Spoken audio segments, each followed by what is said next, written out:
والله امي قالت لي انت حمار وانت كذا وكذا. اقول لها والله حمار وحمار يا ناني. تجي تسأله تقول له ايش بيك ضايج؟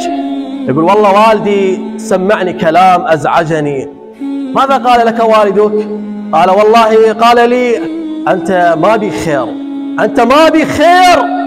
واذا قال لك ابوك احبابي، واذا قال ابونا اذا قال نحن ما بنا خير، وشنو يعني؟ وشنو يعني؟ قل له يا ابو والله انا ما بي خير وان شاء الله يصير بي خير. اخي انت شنو تتخذ ابوك عدو الك؟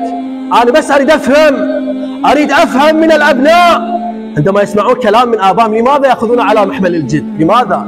شنو تتخذون اعداء لكم؟ ليش تشخصنون الموضوع يا احبابي؟ والله امي قالت لي انت حمار وانت كذا وكذا. اقول لها والله حمار وحمار يا ناني. وشنو يعني يا احبابي؟ هذا تواضع. هاي امك، هذا ابوك.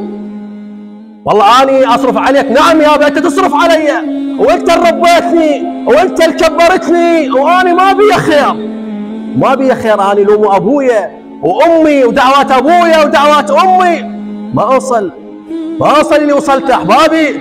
هذا نكران للجميل. نعم ايها الاحباب، هذه الامور الذي يريد ان يزعل منها فليضرب راسه بعرض الحائط.